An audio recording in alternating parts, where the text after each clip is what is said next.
What is up, guys? It's live with Jordan and Demi. I'm sorry. It's real with Jordan and Demi. We're live. Now we got to change the show. It's live here. What is going on? I got you a little thing. There's Demi Ramos. Follow her on Instagram, Demi_Ramos. Today is a big day. We have Suzanne Vega on the show. Suzanne, legendary singer-songwriter, and really like kind of a New York institution. She came up in like Greenwich Village and back in the 80s, and she's now a friend of Demi's, which is a really cool friend to have. Demi, what are you excited about having Suzanne Vega on the show today? Suzanne has been, I mean, she's obviously one of, broke out of New York City. It's always awesome when we have a New York City legend on the show because we're from New York, we're based up here. But yeah, Suzanne, outside of being the folk pop star, is actually an amazing person. And I'm excited to talk to her about how does this girl from New York City, she's playing folk, she's going, all over the village, just playing folk in these clubs. How does she go from that to selling millions of records? You know what I mean? So we're going to get down to it today. And we'll talk about her personal life. We'll get into it. Jordan, and you have been fighting a battle against humidity there in Miami. You're in Miami for work. You always call me out, Jordan. Demi comes on the stream and she's like, "Yo, I got my hair in a little. It's down the headband. Like the humidity's horrible." 10 from Rite Aid, like a pack of headbands for it was like 10. So every day I have a different color headband, and I'm bringing it back. Like right. Well, I like it. I like it. You got was that pastel pink or something you got going on now? Yeah, looks good. And just a reminder, you're watching us live on YouTube or Facebook, Twitter or Twitch.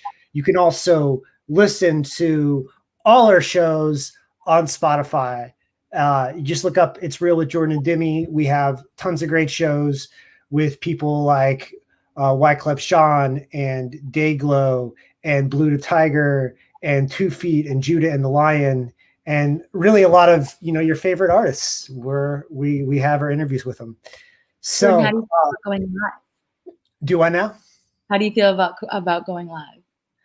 I like it now. I like it now. It feels there's a kind of an excitement to it that you don't get when there's nothing you can't fix anything. I will say, so if you're watching this, the next day is when the podcast goes up. So if you're watching this on YouTube or Facebook, the podcast version of this goes up on Spotify, iHeartRadio, Apple Music, Apple Podcasts the day after. And I honestly, the last one we did with Willie Jones, this is our second live show. Our first live show was with Willie Jones, the country singer, last week. And I cut out some awkward parts. I cut out some pauses. I didn't do it perfect. So, what have you been listening to? Let's go from there, Demi. What have you been listening to? Oh my goodness. Honestly, one of the mixers here who I work with has mixed all of the Marley's albums. So a lot of freaking reggae, funny enough. Let me ask you a question, and you can be honest. It's okay if you can't tell me, but you're working on this new music. Are you actually working with like Pharrell right now? Like on the down low? You know what? Honestly. Yeah, that's what I thought. Yeah, that's what I thought. So I'm wondering if, okay. I just hope, what was I going to say? Wow, we're live. Hey guys. Yeah, we are live. Oh, you're wondering about where our guest is? Yeah. Well, keep an eye on your phone. Sometimes you'll get a text from somebody or something. Yeah. But I guess if we have a no-show, then, we'll have to be entertaining for the next 30 minutes. What are you listening to, Jordan? I'm a big Dayglow evangel. Dayglow has a new single out that you actually had people on the show. like way Dayglow before. was on the show when it was just my show, like in April or May How did last year. you pull that off? Well, how did I pull it off? Well, first of all, I mean, I got some pretty good guests right away. Like, don't, no shade. Don't discount the wattage of my celebrity, Demi. Oh no, I know, but just like, I'm just messing with oh my you. God. By the way, I cannot wait for, I don't know if I should say it now, but we have a guest coming up in like a week and a half. Yeah. Big guest week and a half. We have big guests coming up the next 3 or 4 shows. Real quick, I thought I would share how this whole thing came about. If you don't know me, I'm a music photographer, music video director here in New York. And I also do food video, and I was doing food video for Popdust, and then the restaurant shut down because of COVID. I needed something to do, and I contacted the general manager of Popdust and said, hey, can I do a podcast where I interview, musicians, comedians, celebrities, whatever. And that's how it all started. Yeah. And here I am. And Demi, this is how Demi came into the fold. Oh, right shit. when stuff opened up, like in May or something, me and Demi just kind of a fun little photo shoot on the sidewalk, just kind of like something to kind of bust the cobwebs off. And she's like, yo, if you ever need like a co-host or anything, let me know. I'm like, okay, whatever. I was totally kidding. I was totally kidding. I was like, okay. And then like 2 months later, she's like, yo, let's do this. Could I like co-host one of your shows? And so, dude, I really did. It was like 2 months later. Do you remember the first one? I'm gonna check. I'm gonna check my email.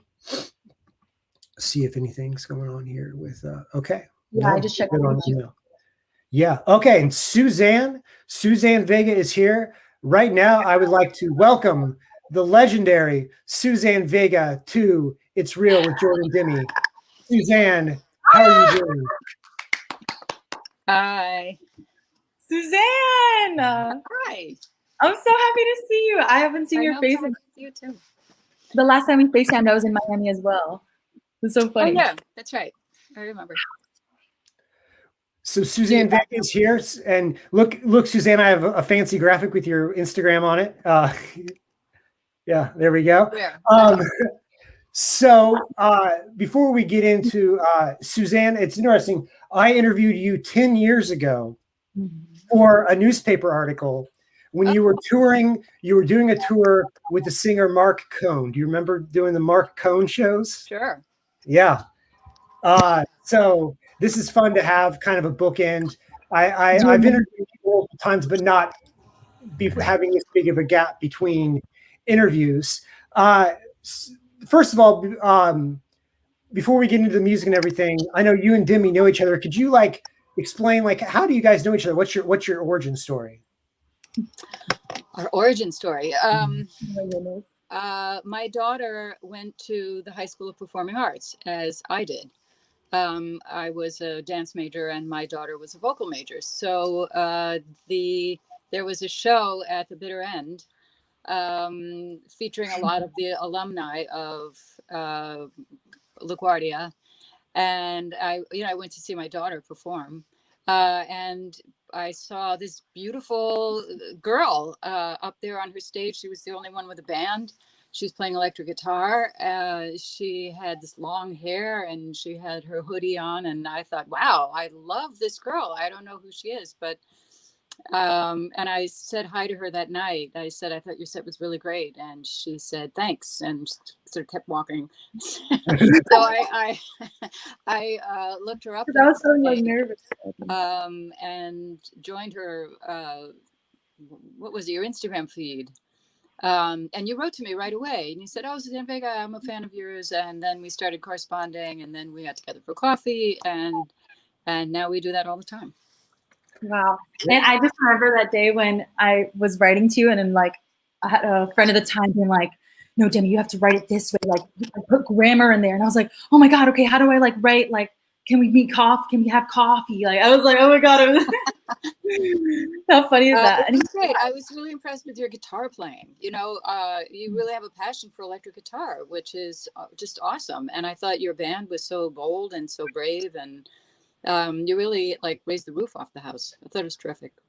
So I've to show you what kind of background Demi has, we've had all these cool up and coming pop stars, you know, these 22-year-old pop singer people. And the person Demi was most excited about having on before Suzanne, of course, was Thurston Moore. We had Thurston Moore on a couple months ago, and that was like that was probably Demi's dream guest. They're pretty close to it. Yeah, 100%. Like New York legends, as yourself. Suzanne, so like you've had this amazing career. You've sold millions of records. Can we go? I want to go all the way back and start from the top. You're playing all over the village, right? With your acoustic guitar. You're playing all over the village with your acoustic guitar. Oh yeah, the village, yeah. You're playing clubs. What happened? Like one day you were playing clubs, and then the next day, you know, you were touring the world. How did do you guys hear a typing sound? Like a loud typing sound? I hear some kind of interference. Oh, I wonder what that is. I hear it when you speak, and I hear it when Demi was speaking. Interesting. Like it must be Demi's. Huh. Okay. I'm gonna mute Demi. Let me see if it's Demi's. I'm gonna mute Demi's mic here for a second. Are we still? Okay. Okay. It's on Demi's side. Oh. Yeah, it's on Demi's side. So Demi, are you there? Yeah, I'm here. Okay. Yeah, I think there's like a typing sound. I didn't hear it now on hers, and I did hear it on yours. So I don't know. Didn't hear it on mine? I did hear it on yours. Oh, really? Okay. Yeah. So it's I don't know what it is. It's weird. It does sound like someone's typing. Anyway, okay. We'll try to work through it. Anyway, Suzanne, I wanted to go over, you have your latest album. We'll throw up the cover right there. Where you know, you did this, it's an evening of New York songs and stories. Now this is recorded live at the Carlisle. When did you record this? I recorded that in the spring of 2019. Is that right? And was it purposely like made like I'm going to make a live album out of this, or would you just record it just because, and then you decided to make it into a live album afterwards? The show went so well, and the whole run went so well. When you play the Carlisle, you don't just play a night; you play like 2 weeks. So by the end of the first week, we knew that this was a really special show. It was really packed, and the audiences were getting bigger and bigger. So I mentioned to my crew that maybe we should record it, and so we recorded 3 nights of the following week, and then we edited it all down. And how did you select the songs for this? Because it's sort of a greatest hits situation. You have some stuff people recognize, and then some more deep album tracks. So how did you decide how did you put the set list together for this? When you play the Carlisle, you can't just do like a normal set. You have to do, it's like really more of a show. They expect you to have a show that has a look, and then they invite all the press down, and the press comes down to the opening night, and they review the show as it is. So you don't like improvise your set list. You kind of do a show that stays pretty much the same for the whole 2 weeks. So I thought it would be fun to do a New York themed set, partly because I knew the Carlisle is actually in a hotel. And so it has a lot of people staying there from out of town, from Europe, from all around the world. So I thought, do a bunch of songs about New York, because they would like that, the people who are staying at the Carlisle. And then I also thought, the locals would also like it, so they would come. So I just chose all the songs that had anything to do with New York and put them together in what I thought was a good set list with, you can't have too many slow, sad songs, but I wanted to have some upbeat ones, and then some songs that people knew. I put them up front in case people hadn't been following my career. I wanted them to remember who I was. So I sang Tom's Diner and Luka right away. No, I sang Marlene on the Wall and Luka right away, and then we did Tom's at the end. You know, that kind of thing. So I wanted it to be entertaining, and I wanted it to be satisfying for people who both knew me and didn't know me. And Take us to, like, speaking of Tom's Diner, before Tom's Diner, you were just playing in clubs in New York City. Tell us about like the music scene and how you kind of came up. Okay. Yeah, Demi's right. I started to play, actually, it was interesting being in the bitter end because when I was 16 and 17, I used to try and get a show at the bitter end. I used to go to their hoot night every Friday night. It was always turned down. So actually, the bitter end is the one club I've never played in New York because eventually I decided to go to Folk City, which was the big club back in the 80s. I kept a mailing list back then. And I kept it like the old-fashioned way with a pen and a piece of paper. And then I added it onto my mailing list to the computer.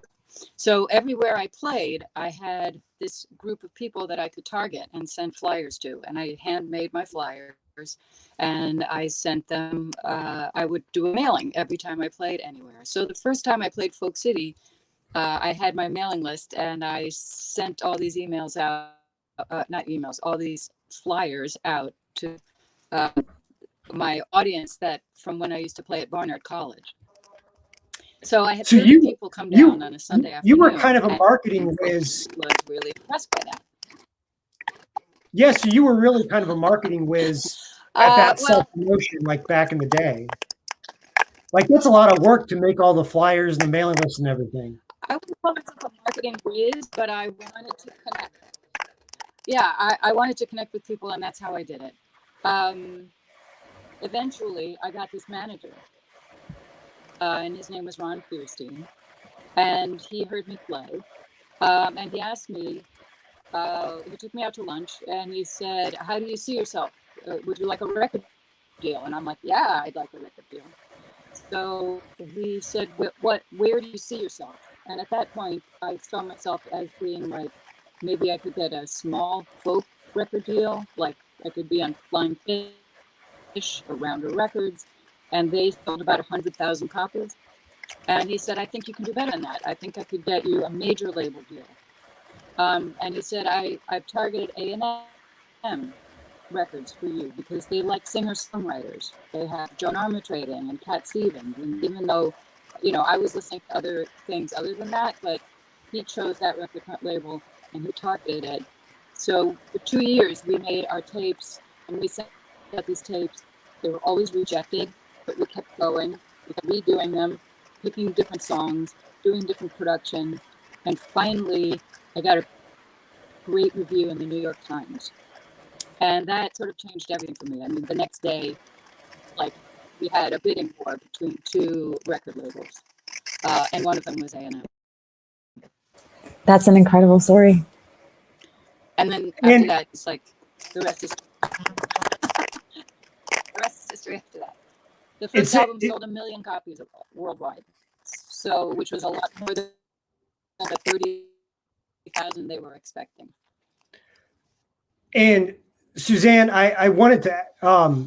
I'm really curious about as you changes in the music industry. You started out when you started out in the '80s. That was really the peak of when you know. Let me see. Okay. You really started out in the peak of when the record companies had a lot of power, when physical sales meant everything. How do you feel about the way the record industry has evolved into like the streaming universe where, you know, people can't make, unless you're a #1 Drake or Beyonce or something, you're not going to make a whole lot of money with album sales. How do you feel about the way the music industry is structured now in terms of how you can make money?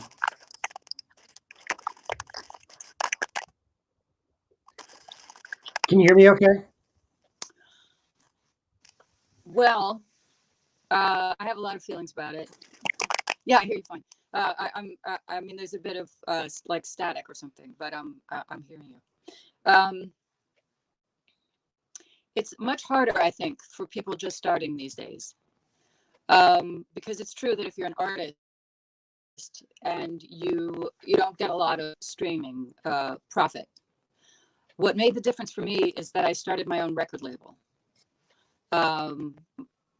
And that means that I am now the provider of the content to the streaming. So I 50%, not just like a few pennies, but I get a lot more profit from the streaming the streaming world than I did as just being an artist. But I don't, I own the copyrights to my songs. So that makes a big difference. If you're just a singer, you would have a much more difficult time of it. Suzanne, when did you start your label? Did you say something? Yeah. I started my label in 2011. Okay. And what made you cross over and do that? Was it like a decision what made you make that decision?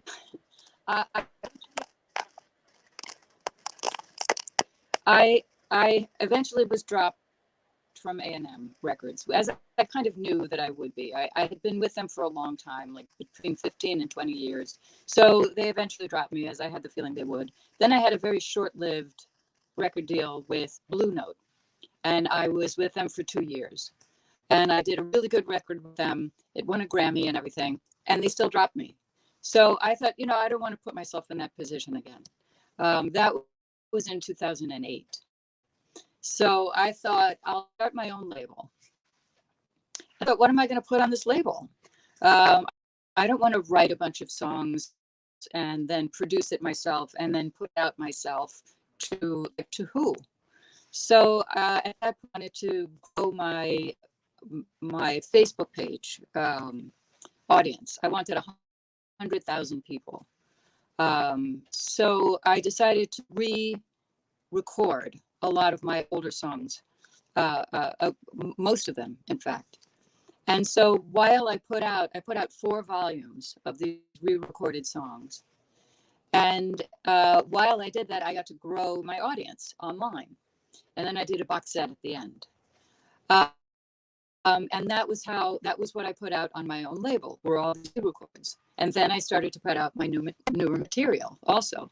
So it was something I kind of grew.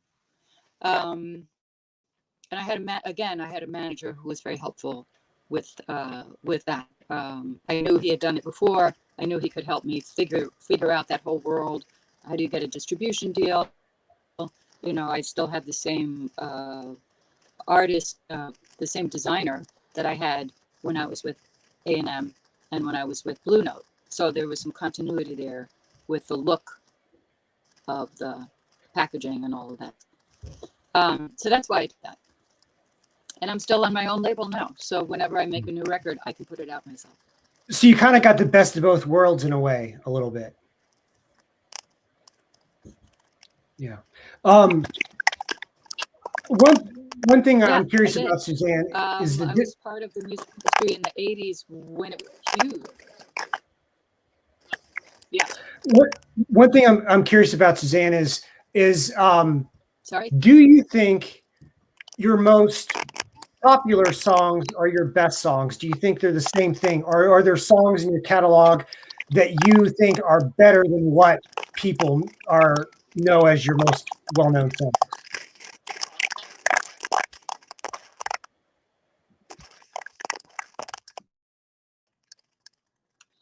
I like hits. I think they're good, but I have other songs that I really love as much. And some of them have been like minor hits or alternative hits. I have a song called Blood Makes Noise, which was an alternative hit in the 90s.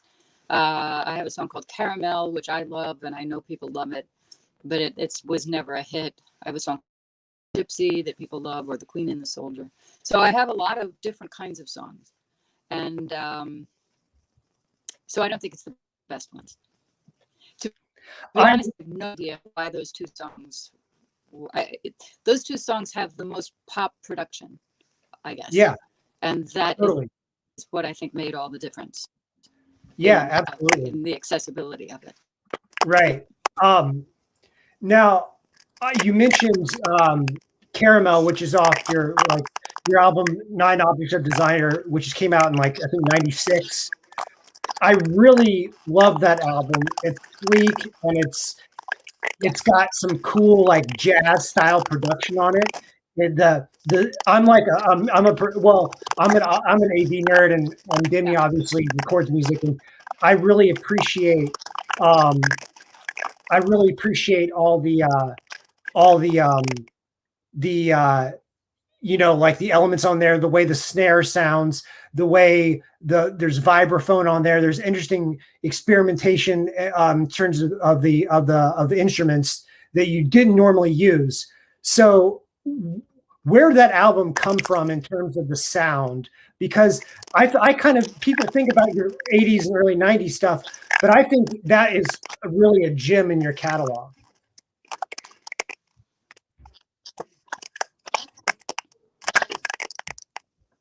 Can you hear me, Suzanne?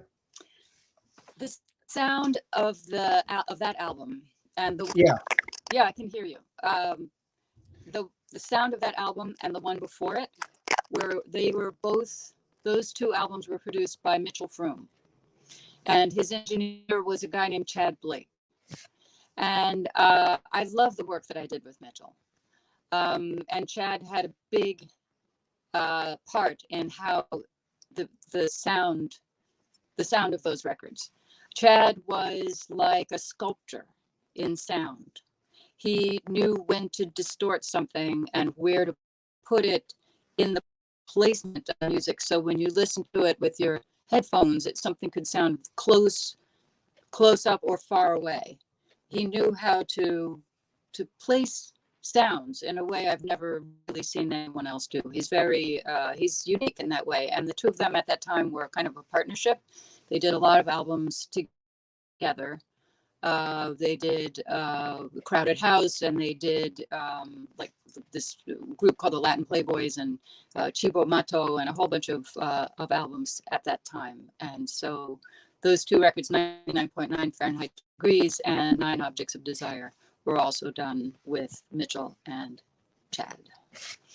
I'm very proud of those albums. I was thrilled by the work that we did together. And of course, it's very personal because I was married to Mitchell and have a daughter with him. And so, it was a great time in my life. I had an experience going back to the catalog and listening to Caramel because I remembered it from the Closer soundtrack, the movie Closer, the Mike Nichols film. It was featured prominently in that trailer. And the trailer is almost like a miniature movie in itself. And if anyone, after you're done listening to this interview, I recommend going back and watching the Closer trailer to see how they integrate Caramel into that trailer. Really cool. Yeah. There's an actual quote online, Suzanne. It says, Suzanne finishes 80% of the songs she writes.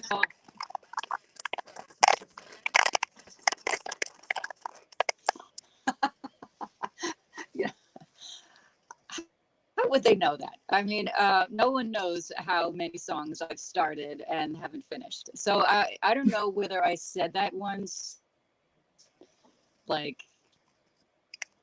joking, or whether it was true at one time, but I can't quantify how many songs I've finished and how many songs I've started and haven't finished. But it could be true.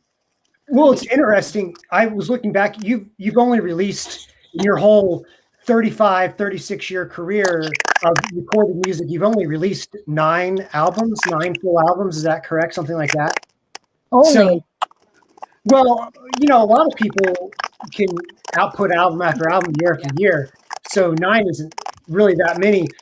Is it a case of you being picky on what you actually record, or are you not the kind of person who writes constantly in a notebook every day like you hear about other songwriters doing?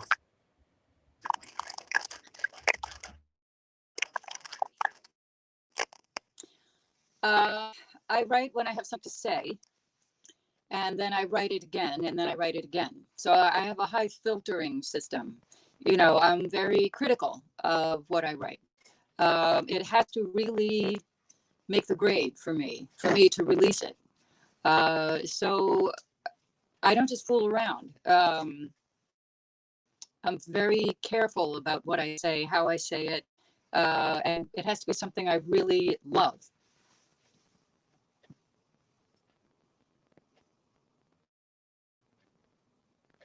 I didn't hear what you just said. When you wrote Tom's Diner, Are you muted? did you know that you were writing a hit song? A hit? Mm-hmm. No.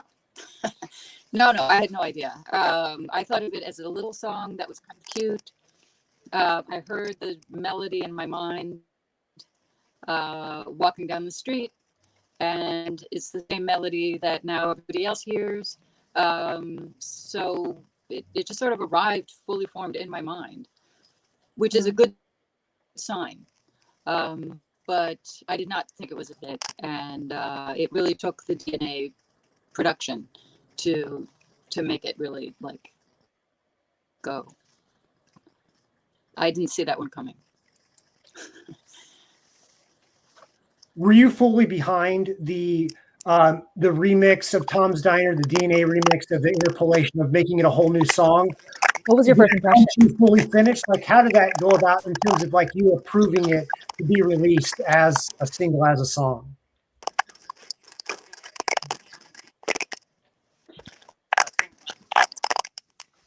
I have a clear, vivid memory of the first time I heard it, the remix. I was backstage at the Arsenio Hall show back in the 90s. And my manager said, these boys have made this remix of Tom's Diner.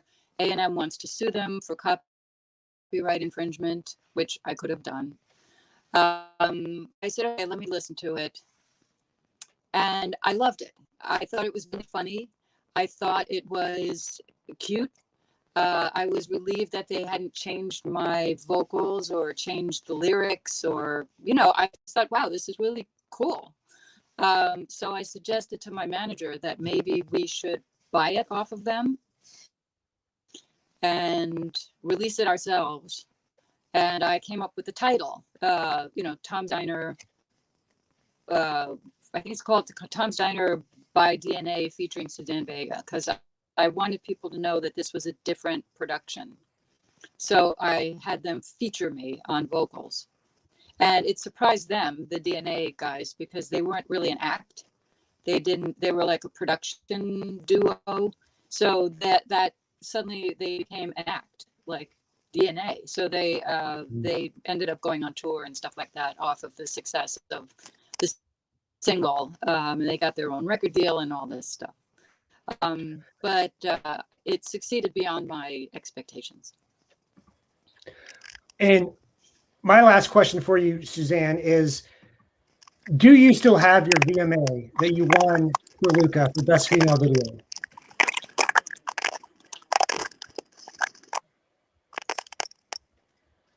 Do I still have my what? Do you still have your VMA award, your MTV Music Award? Can you repeat the question? Do you still have your Video Music Award, your MTV my VMA, Music Video yes. Award? You do. Good. I do. Good. Yes, I do. It's a little broken because my daughter used it as a Halloween costume. She dressed up as Lady Gaga when she was at LaGuardia and came to school wearing a red lace dress and the whole mask and everything. And she took my VMA. She took my VMA to school with her. I let her do it as part of her costume to be Lady Gaga. So it kind of like broke a little, but I still have it. Okay, well, at least you still have it, I guess. That's a great story. All right, Suzanne, we will let you go. Thank you so much for joining us and being patient with our connection issues. Congrats on the live album, and we look forward to what you have going on in the future. All right, we'll talk to you later. Thank you so much. All right, bye-bye. All right, Demi, we'll take that off. That was fun. That was an adventure. Yeah, I mean, wow. Aside from the connection being that's never happened to us before, just a heads up to anyone who's listening. But it's always great when we have somebody that's just going down in history and on the show and telling their story. That's what this is about. You know what I mean? Yeah. Well, and I really like that we've been able to mix up the newer acts with people more on the legends side, more on the, established act side. So that's a lot of fun. Can you preview our show for Wednesday, Demi? Who do we got on Wednesday? Okay, people. All right, so we have Corey Wade, freaking Wednesday. You may know him from America's Next Top Model. However, Corey is actually a super talented singer and artist and releases music and is also just started a new podcast with model Nina Burns. So he's just a very well-rounded person in the entertainment industry right now. He's on the come up. He's been on the come up, but now he's really doing real big things. And we're going to talk to him about all kinds of things. Great. Looking forward to it. Thank you so much for joining us here on It's Real with Jordan and Demi. It's Real with Jordan and Demi is presented by Popdust. Go to popdust.com for an archive of all our past shows, all our artists, all our guests. And you can also follow me on Instagram at Jordan Edwards Studio and Demi on Instagram at Demi_Ramos. From Brooklyn and from Demi in Miami, thank you for listening. Thank you for watching. We will see you on Wednesday.